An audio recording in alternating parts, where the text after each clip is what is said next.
Rajkot civil હોસ્પિટલમાં ઉંદરોનું રાજ ઉંદર આંટા ફેરા કરતા હોય તેવો વિડીયો સામે આવ્યો। અનેક સુવિધાઓ અપાતી હોવાના દાવા કરતી હોસ્પિટલમાં દર્દીઓ ઉંદરોથી પરેશાન છે। સારવાર લઈ રહેલા દર્દીઓને ઉંદર કરડી જવાનો ભય સતાવે છે અને ત્યારે એક માસૂમના પિતાએ જણાવ્યું છે કે તેમના દીકરી સિવિલ હોસ્પિટલમાં સારવાર લઈ રહ્યા છે અને એ દરમિયાન જ તેમને બચકું ભર્યું હતું। એમના માતાને પણ ઉંદર કરડ્યો હતો અને આવા તો અન્ય દર્દીઓના પણ કિસ્સા છે। તો ઉંદરોનો ત્રાસ વધ્યો છે જે અંગે દર્દીઓનું કહેવું છે ત્યારે તાત્કાલિક ઉંદરોના ત્રાસમાંથી દર્દીઓને મુક્તિ આપવામાં આવે તેવી માંગ કરી રહ્યા છે। એ લોકો ઘણું પણ કોણ ક્યાંથી આવે ને બીક તો લાગે ને ઉંદરથી તો ઉંદરના બહુ મોટા મોટા ત્રાસ છે। આપણે ફ્રૂટ લઈને રાખ્યું હોય ને એ બધું તોડી નાખે છે અને ખાઈ જાય છે અને આખું આપણે લઈને ફ્રૂટ લઈને રાખ્યું બધું બગાડ્યા। એક બે ફ્રૂટ બગાડ્યા હોય તો આપણે પછી આખી થેલી જ નાખી દેવી પડે। થોડા ઘણા ઉંદેડાનો એનો ત્રાસ છે અને મચ્છરનો જેનો ત્રાસ છે અને થોડીક સાફ સફાઈમાં સવારે કરે છે ભાઈ બપોરટાને પછી જે ઓલા બધા પેશન્ટ હોય છે એમને એમ જ રિયલ હોય છે પછી બપોર પછી સાફ સફાઈ થાય છે। રાજકોટમાં સિવિલ હોસ્પિટલમાં ઉંદેડાનો ત્રાસ જે છે એ સતત વધી રહ્યો છે। हाल अपनी साथ यहाँ एक परिवार है, आप एमनी साथ बात करीशू। शू कहो अत्यारे कई रीतना आपको किसने उंदर को काटा था, क्या हुआ? मैं लड़की को टच किया है हाथ में, 10-12 दिन जैसा हो गया। उसके दूसरे दिन मेरा घर वाली को रात को नींद नहीं आता है, जगते रहते हैं पूरा दिन। એ રીતના નાના બાળકો છે તે પણ ઉંદરના ત્રાસમાંથી નથી મુક્ત થઈ રહ્યા। આ સિવિલ હોસ્પિટલના દ્રશ્યો બતાવવા માંગીશ। આ જે છે નવી સિવિલ હોસ્પિટલ છે, અહીંયા જે છે એ દર્દીઓની સારવાર કરવા માટે આવતા હોય છે, પરંતુ દર્દીઓને રાત્રે ઊંઘ પણ નથી આવતી કેમ કે ઉંદરોનો ત્રાસ એટલો બધો છે। ઉંદર કોઈ પણ સમયે જે છે તેમને બચકું ભરી જાય તેવી શક્યતા છે। અનેક દર્દીઓ એવા મળીએ કે જેમને જે છે ઉંદરનો ત્રાસ છે, ઉંદરની ના કારણે જે તેમને ડર લાગતો હોય તે દહેશત પણ વ્યક્ત કરી છે। હાર્દિક જોશી, ન્યૂઝ 18 ગુજરાતી, રાજકોટ।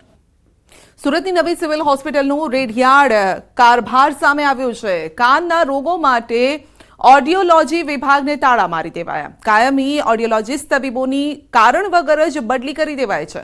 ગરીબ દર્દીઓ કાનૂની બહેરાશની તપાસ કરાવવા માટે ખાનગી ક્લિનિકમાં જવા મજબૂર છે।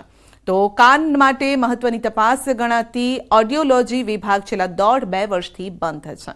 સામાન્ય ભૂલના કારણે કાયમી ઓડિયોલોજીસ્ટની બદલી થઈ જતા વિભાગ બંધ કરી દેવાયો છે। તો ખાનગી ક્લિનિકમાં ગરીબ શ્રમજીવી દર્દી લૂંટાઈ રહ્યા છે। જરૂરી જે ઓર્ડર્સ છે એ માટે અમે જે ઇન્ટરવ્યૂ કરવાના છે, ઇન્ટરવ્યૂ માટે લગભગ 5 થી 6 વાર એડવર્ટાઇઝમેન્ટ થઈ ચૂકી છે અને જે કેન્ડિડેટ આવે છે એ કેન્ડિડેટના ઇન્ટરવ્યૂ કરી અને એમને જો લાયક હોય તો અપોઇન્ટમેન્ટ આપવાની પ્રક્રિયા ચાલુ જ છે। અને હવે રોકાઈશું નાનકડા બ્રેક માટે।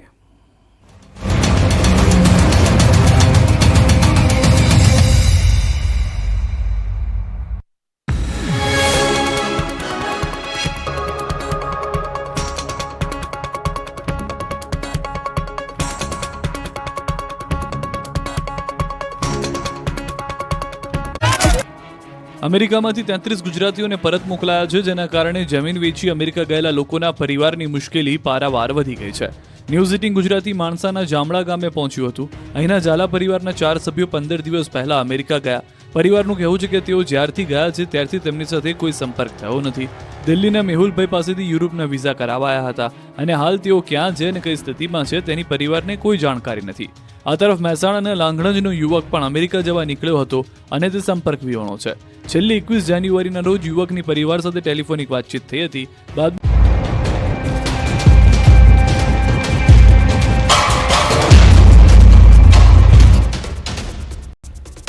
તો અમેરિકાથી ડિપોર્ટ કરાયેલા ગુજરાતીઓને લઈને પોલીસ મહેસાણાના જુદા જુદા વિસ્તારોમાં રવાના થઈ છે। ડાભલાના નિકિતા પટેલને ડિપોર્ટ કરાયા હોવાની માહિતી છે, જોકે પરિવાર આ મામલે કંઈ જ બોલવા માટે તૈયાર નથી।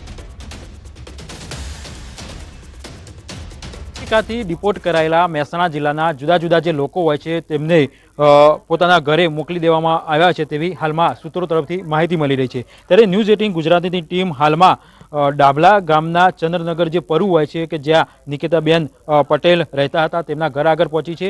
પરિવાર આ મામલે કંઈ પણ કહેવા તૈયાર નથી। તમે જોઈ શકો છો અહીંયા પરિવાર રહેતો જોવા મળે છે, પરંતુ આ મામલે જે પરિવાર હોય છે કંઈ પણ કહેવા તૈયાર નથી. તો બીજી બાજુ પોલીસ પણ હાલમાં આ મામલે કંઈ પણ કહેવા તૈયાર નથી. પોલીસના જે સૂત્રો હોય છે તે પ્રમાણે માહિતી મળી રહી છે, તે પ્રમાણે તેમને જે લોકો હોય છે તેમના પરિવાર સુધી પહોંચાડી દેવામાં આવે છે, તેમના ઘર સુધી પહોંચાડી દેવામાં આવે છે. જ્યારે ન્યૂઝ 18 ગુજરાતની ટીમ હાલમાં ચંદ્રનગર ખાતે પહોંચી છે કે જ્યાં નિકિતાબેન પટેલ રહે છે.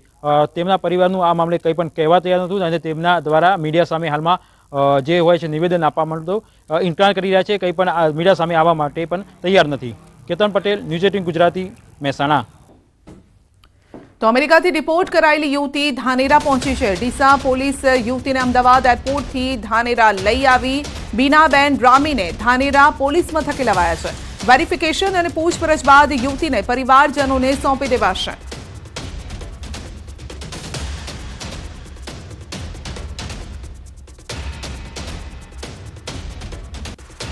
તો અમેરિકામાં ગેરકાયદેસર રીતે જે લોકો વસવાટ કરી રહ્યા હતા તે લોકોને વતન પરત મોકલવામાં આવી રહ્યા છે અને ત્યારે અમેરિકાથી પરત ફરેલા બળદેવભાઈના ઘરે ન્યૂઝ 18 પહોંચ્યું હતું. માણસાના બાપુપુરા ગામમાં રહેતા બળદેવભાઈ ચૌધરી પરત ફર્યા, જ્યાં અમારી ટીમ પહોંચી.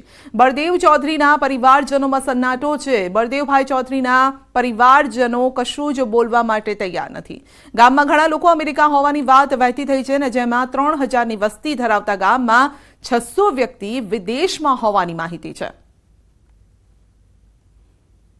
ગાંધીનગરના માણસા તાલુકામાં બાપુપુરા ગામમાં ન્યૂઝ 18 ગુજરાતી પહોંચ્યું છે. આપ મારી પાછળ જે મકાન જોઈ રહ્યા છો તે જિગ્નેશભાઈ બળદેવભાઈ ચૌધરીનું છે. 39 વર્ષ તેમની ઉંમર છે. હાલ પરિવારજનો કશું પણ બોલવા તૈયાર નથી.